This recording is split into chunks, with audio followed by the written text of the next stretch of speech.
তো পলিটেকনিক যিসকল ছাত্ৰীয়ে ফাৰ্ষ্ট ৰাউণ্ড আৰু ছেকেণ্ড ৰাউণ্ড চিট এলটমেণ্ট পাই গৈছে, কিন্তু তেওঁলোকৰ নিজৰ পচন্দ অনুযায়ী চিট এলটমেণ্ট পোৱা নাই আৰু তেওঁলোকে নিজৰ চিটটো তেওঁলোকে উইথড্ৰ নাইবা এইটো তেওঁলোকে তুলি ল'ব বিচাৰিছে। তো তেওঁলোকৰ কাৰণে এই ভিডিঅ'টো, অৰ্থাৎ এই ভিডিঅ'টোত আপোনালোকৰ লগত এইটো আলোচনা কৰিম যে আপুনি যিটো কলেজৰ যিটো ব্ৰাঞ্চত আপুনি চিট পাইছে, এই চিটটো আপুনি কেনেকৈ উইথড্ৰ কৰিব, টকা কেনেকৈ আপোনালোকে ৰিটাৰ্ণ পাব, কিমান টকা ৰিটাৰ্ণ পাব।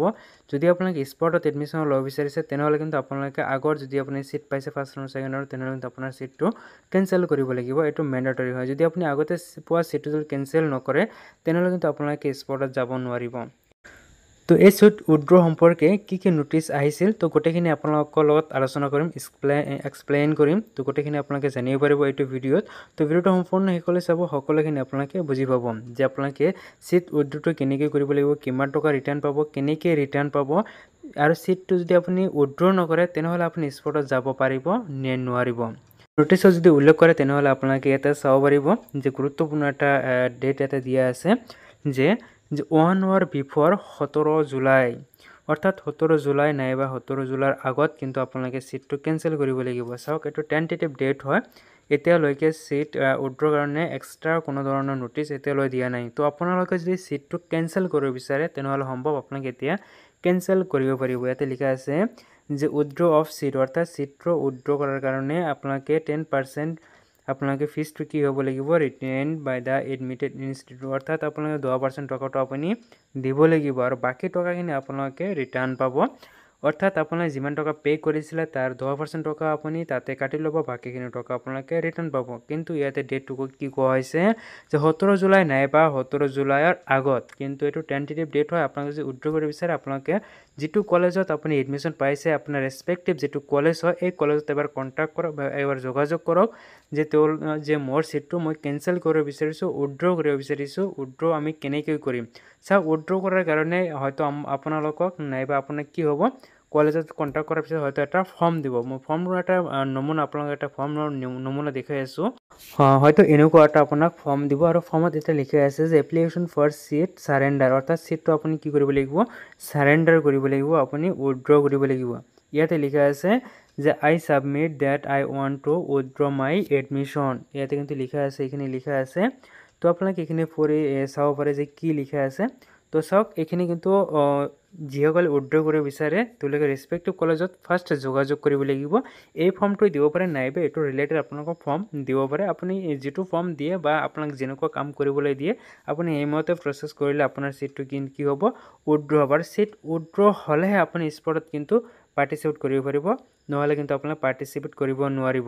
পাৰ্টিচিপেট কৰিব পাৰিব, বেলেগ এক্সট্ৰা উপায় আপোনালোকৰ হাতত আছে, কিন্তু আপুনি যিটো টকা পে'মেণ্ট কৰিছিলে সেই টকাটো কিন্তু আপুনি পে'মেণ্ট কৰিব, মানে পুনৰাই যেতিয়া আপুনি স্পটত এডমিশ্যন হ'ব তাত কিন্তু পুনৰাই আপোনালোকে পে'মেণ্ট কৰিব। অৰ্থাৎ আগতে আপুনি চিট এলটমেণ্ট পাইছিলে তাতেও আপোনাৰ পে'মেণ্ট হৈ যাব, আৰু পিছত যে আপুনি স্পটত পাব তাতো আপুনি কি কৰিব লাগিব, পে'মেণ্ট কৰিব লাগিব। সেইকাৰণে যদি আপুনি চিটটো উইথড্ৰ কৰে তেনেহ'লে আপোনালোকে এই টকাটো আপুনি ৰিটাৰ্ণ পাব। পিছত স্পটত গৈ পিনে আপুনি কেৱল স্পটত যেতিয়া এডমিশ্যন ল'ব তেতিয়া এডমিশ্যন ফিজটো দিলেই হৈ যাব। কিন্তু আপোনালোকে মনত ৰাখিব যে এই যি উইথড্ৰ প্ৰচেছ, এই উইথড্ৰ প্ৰচেছটো যিমানে সহজ এইটো সিমানে অলপ ভয়ানক হয়। তো কি ভয়ানক হয়, ইয়াতে কি ভয় কৰিবলগীয়া আছে, কি ইয়াতে আছে সেইটো আপোনালোকক জনাই আছোঁ। সেই নটিচটো আপোনালোকক মই ইয়াতে দেখুৱাই আছোঁ। তাৰ আগতে মই ফৰ্মটো এবাৰ আপোনালোকক দেখুৱাই লৈছোঁ যে টকা আপোনাৰ ৰিফাণ্ডৰ ইয়াতে কি ছিষ্টেম দিয়া আছে। ইয়াতে চাওক, আপোনালোকে ৰিজনটো দিব লাগিব। ইয়াতে আছে reason for withdraw of seat, আপুনি কি কাৰণত আপুনি উইথড্ৰ কৰিব বিচাৰিছে সেই ৰিজনটো আপোনালোকে দিব পাৰে। ডিষ্টেঞ্চটো যদি বেছি হয় সেইটো দিব পাৰে, বা ব্ৰাঞ্চ আপোনাৰ কলেজ বা আপোনাৰ চুজ হোৱা নাই, পচন্দ হোৱা নাই, সেইটো আপুনি ৰিজন দিব পাৰে।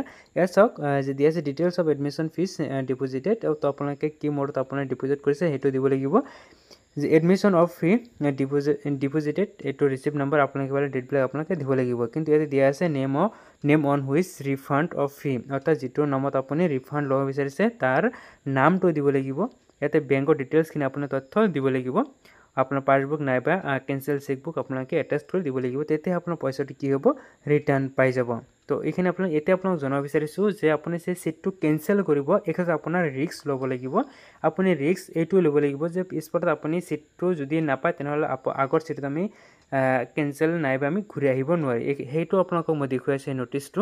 এই নোটিছটো চাওক মই বেলেগ এটা নোটিছৰ পৰা মই এটা স্ক্ৰীনশ্বট কৰি লৈছোঁ জাষ্ট কেৱল মাত্ৰ আপোনাক দেখুৱাৰ কাৰণে এইটো এইবাৰৰ নহয় হয়তো 2025 বৰ্ষৰ নহয় এইটো 2024 বৰ্ষৰ হয় আপোনাক মই জাষ্ট এইটো দেখুৱাব বিচাৰিছোঁ যে ইয়াতে কি ৰিস্ক ল'ব লগা হয় নাইবা উইথড্ৰটো কেনেকৈ কৰিব লাগিব সেইটো মই আপোনাক দেখুৱাই আছোঁ ইয়াত চাওক লিখা আছে যে candidates who R already admitted and wish to participate in sport counselling অৰ্থাৎ যিসকল ছাত্ৰী ইতিমধ্যে এডমিটেড হৈ গৈছে আৰু তেওঁলোকে স্পৰ্টত পাৰ্টিচিপেট কৰিব বিচাৰিছে তেওঁলোকৰ কাৰণে যে must surrender their and admitted seat by ইয়াতে 5 ছেপ্টেম্বৰ বুলি লিখা আছে তো আপোনালোকে ইয়াতে কিমান তাৰিখত দিছে যে 17 জুলাই বুলি দিয়া আছে হয়তো এইটোৰ সম্পৰ্কে আৰু এটা নোটিছ আহিব তো আয়াৰ লগে লগে মই আপোনাক জনাম আপোনালোকে চেনেলটো ছাবস্ক্ৰাইব কৰি বেল আইকনটো প্ৰেছ কৰি ল'ব যাতে আপোনালোকে ভিডিঅ'ৰ নটিফিকেশ্যনটো আপোনালোকে পাই যায় নোটিছবোৰ যাতে আপোনালোকে পাই থাকে চাওক ইয়াতে কি কৰা হৈছে যে মাষ্ট তেওঁলোকৰ চিটটো কিন্তু কি কৰিব লাগিব চাৰেণ্ডাৰ কৰিব লাগিব এট দেয়াৰ অন ৰিস্ক অৰ্থাৎ তেওঁলোকৰ নিজৰ ৰিস্কত কিন্তু উইথড্ৰ কৰিব লাগিব তো কি কাৰণত তেওঁলোকে উইথড্ৰ কৰিব লাগিব ৰিস্ক ল'ব লাগিব সেইটো দিয়া আছে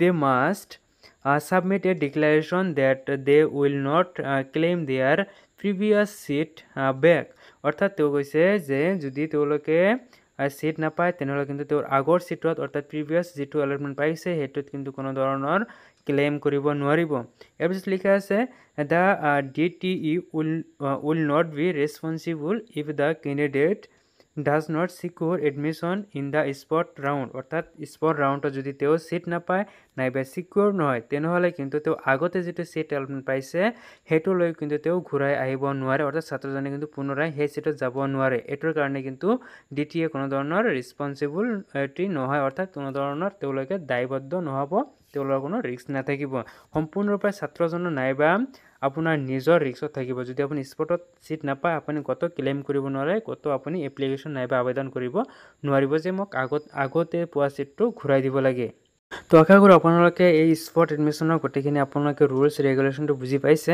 তো নেক্সট ভিডিঅ'ত আপোনালোকক এইটো জনাম যে স্পটত আপোনালোকে কি মাধ্যমেৰে কেনেকৈ উপায়েৰে আপোনালোকক এডমিশ্যনটো দিয়া হয় যে কলেজ ৱাইজ ব্ৰাঞ্চ ৱাইজ কেনেকৈ তেওঁলোকে ৰেংক বনায় কেনেকৈ লিষ্ট বনাব আৰু লিষ্টত কোনসকলক এডমিশ্যনটো দিয়া হয় আপোনাৰ নিজৰ কাষ্টত যদি আপোনাৰ কোনো ধৰণৰ যিটো কলেজত আপুনি যাব সেইটো কলেজত যদি আপোনাৰ নিজৰ কাষ্টত যদি কোনো ব্ৰাঞ্চত সিট খালী নাথাকে তেনেহ'লে আপুনি কেনেকৈ এডমিশ্যন ল'ব সেইবিলাক মই নেক্সট আপোনাক আৰু এটা ভিডিঅ' সহকাৰে আপোনালোকক বুজাই দিবলৈ চেষ্টা কৰিম তো আপোনাৰ চেনেলটো ছাবস্ক্ৰাইব কৰি বেল আইকনটো প্ৰেছ কৰি ল'ব যাতে সেই ভিডিঅ'ৰ নটিফিকেশ্যনবোৰ আপোনালোকে পাই থাকে